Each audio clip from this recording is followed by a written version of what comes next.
नमस्ते दोस्तों, मेरा नाम मोटू है। जैसा नाम है वैसे ही मेरा हाल है। मुझे बस एक ही चीज से प्यार है, खाना। मैं हूं पतलू, मोटू का सबसे अच्छा दोस्त। मुझे खाना पीना कम पसंद है, लेकिन फिटनेस और दौड़ना भागना बहुत पसंद है। मोटू और पतलू बचपन से ही सबसे अच्छे दोस्त थे। जब दोनों गांव में रहते थे तो दिन भर मस्ती करते और खेलते। अब दोनों शहर में रहने का सपना लेकर आए हैं। यहाँ उनकी नई जिंदगी शुरू होती है। अरे पतलू, ये शहर कितना बड़ा है। यहाँ कितनी सारी मिठाई की दुकानें हैं। मुझे तो हर दिन एक नई दुकान का चक्कर लगाना पड़ेगा। मोटू, तुझे तो हर जगह सिर्फ मिठाई की दुकानें ही दिखती है। कुछ और भी सोच लिया कर। हमें यहाँ रहने के लिए नौकरी भी ढूंढनी है। मोटू, तुझे तो हर जगह सिर्फ मिठाई की दुकानें ही दिखती है। कुछ और भी सोच लिया कर। हमें यहाँ रहने के लिए नौकरी भी ढूंढनी है। अरे हाँ, नौकरी। लेकिन ऐसी नौकरी हो जहाँ दिन भर खाने पीने का मौका मिले। मोटू, तुझे नौकरी चाहिए या मिठाई की दुकान में काम? चलो, पहले एक अच्छे फ्लैट का इंतजाम करते हैं, फिर नौकरी ढूंढेंगे।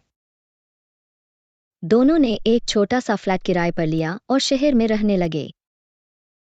एक दिन दोनों दोस्तों ने फैसला किया कि अब नौकरी ढूंढनी चाहिए। पतलू ने एक टेक्नोलॉजी कंपनी में इंटरव्यू दिया और जल्दी ही नौकरी पाली।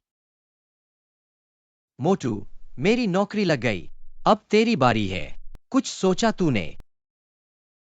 मुझे तो खाना बनाना आता नहीं, लेकिन खाने का शौक जरूर है। चल, एक रेस्तरां में किस्मत आजमाता हूँ। मोटू को शहर के एक बड़े रेस्तरां में काम मिल गए। उसका काम था ग्राहकों को खाना परोसना और चुपके से खुद भी थोड़ा बहुत चख लेना। वाह, नौकरी के साथ साथ खाना भी मुफ्त में मिल रहा है। इससे बढ़िया क्या होगा। कुछ दिन बाद दोनों की शहर में जिंदगी सेट हो गई। पतलू सुबह उठकर दौड़ने जाता, योगा करता और फिर ऑफिस। वहीं मोटू का दिन शुरू होता रेस्तरां के खाने से और खत्म होता मिठाई से। धीरे धीरे मोटू का वजन और बढ़ने लगा। मोटू, तुझे अपनी सेहत का बिल्कुल ख्याल नहीं है। तू इतना खा रहा है, एक दिन बीमार पड़ जाएगा। अरे पतलू, खाने से कोई बीमार नहीं पड़ता। ये तो जिंदगी का असली मजा है।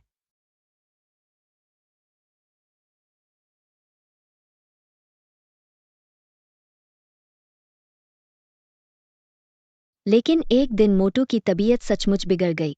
उसे डॉक्टर के पास ले जाना पड़ा। मोटू, तुम्हें अपनी सेहत का बहुत ख्याल रखना होगा।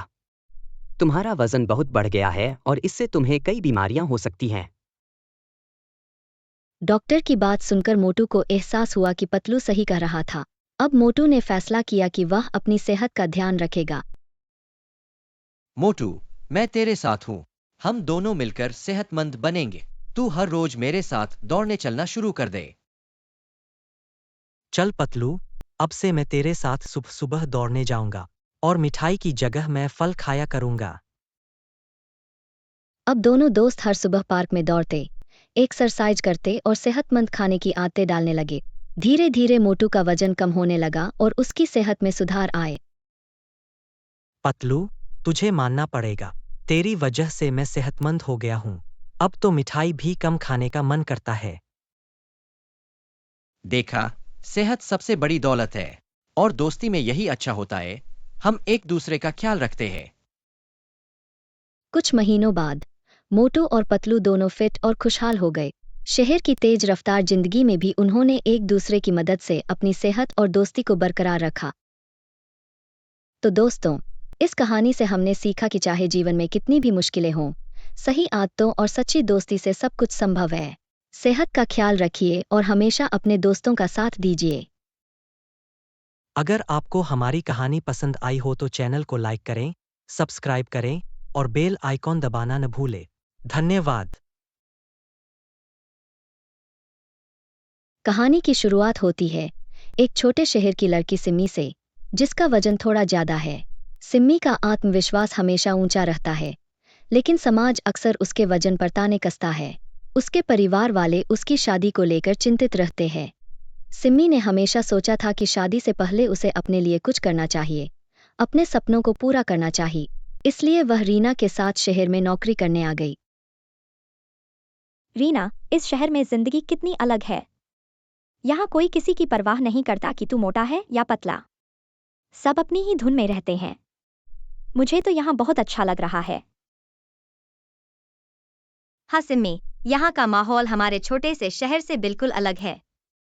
और सबसे बड़ी बात, यहाँ तुझ पर कोई ताने नहीं मारता। अब हमें यहाँ कुछ बड़ा करना है। दोनों ने शहर में एक छोटा सा फ्लैट किराए पर लिया और एक बड़ी कंपनी में नौकरी कर ली। यहाँ की जिंदगी ने सिम्मी को आत्मनिर्भर बना दिया।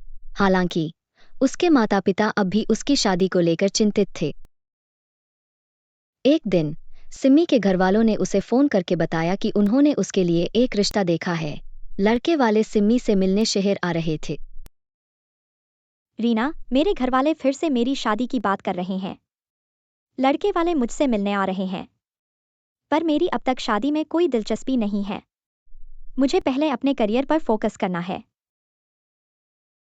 सिम्मी, देख, तू अभी फैसला मत कर।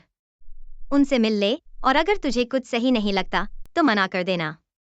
तुझे कोई मजबूरी नहीं है। ये तेरी जिंदगी है, तुझे ही फैसला करना है। तू सही कह रही है। मैं उनसे मिलूंगी, लेकिन अपने तरीके से। मुझे खुद पर भरोसा है और ये भरोसा मैं कभी नहीं खोऊंगी। सिम्मी ने तय किया कि वह लड़के वालों से मिलेगी, लेकिन पहले वो खुद को बेहतर समझने और आत्मविश्वास से भरी रहेगी। लड़के से पहली मुलाकात। लड़के का नाम था समीर। वह पढ़ा लिखा, सुलझा हुआ और काफी समझदार था। सिम्मी और समीर की पहली मुलाकात एक कॉफी शॉप में हुई। नमस्ते सिम्मी, मुझे आपके बारे में बहुत कुछ अच्छा सुनने को मिला है। आप अपने काम और आत्मनिर्भरता के बारे में बता रही थीं, ये बहुत अच्छा लगा। नमस्ते समीर। हाँ, मुझे अपने पैरों पर खड़े होने का बहुत शौक है। मैं मानती हूँ कि हर लड़की को पहले आत्मनिर्भर होना चाहिए, ताकि उसे कभी किसी पर निर्भर न होना पड़े। समीर सिम्मी की बातों से प्रभावित हुआ।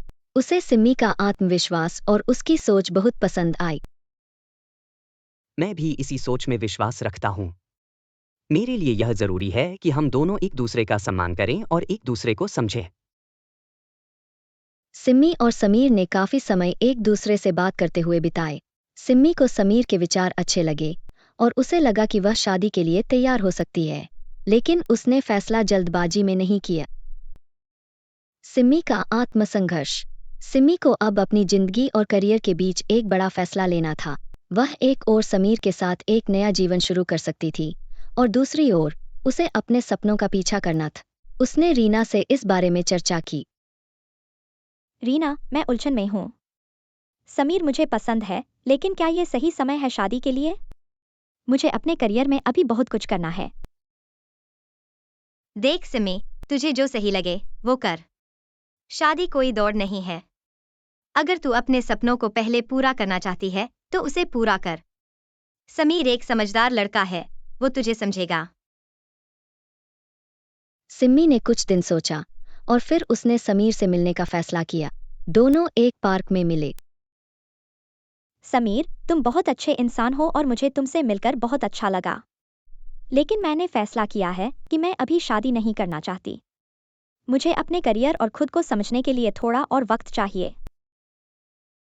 सिम्मी, मैं तुम्हारे फैसले की इज्जत करता हूँ। हर किसी का अपना सफर होता है और तुम्हारे लिए ये जरूरी है कि तुम अपने सपनों को पहले पूरा करो। मैं तुम्हारा साथ दूंगा, चाहे हम शादी करें या न करें। सिम्मी के मन से एक बड़ा बोझ उतर गए।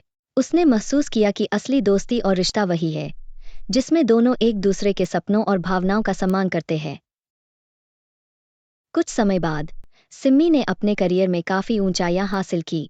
समीर और सिम्मी अच्छे दोस्त बने रहे और धीरे धीरे उनका रिश्ता और मजबूत हुआ। सिम्मी ने अपने जीवन में वो सब कुछ हासिल किया जो वह चाहती थी, और जब उसे महसूस हुआ कि वह शादी के लिए तैयार है, तब समीर उसके जीवन साथी के रूप में उसके साथ था।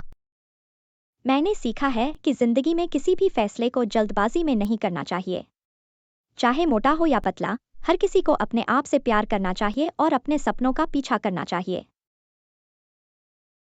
और असली दोस्ती वही होती है जो तुम्हें सही रास्ता दिखाए और तुम्हारे हर फैसले में तुम्हारा साथ दे। तो दोस्तों, अगर आपको हमारी ये कहानी पसंद आई हो तो चैनल को लाइक करें, सब्सक्राइब करें। धन्यवाद।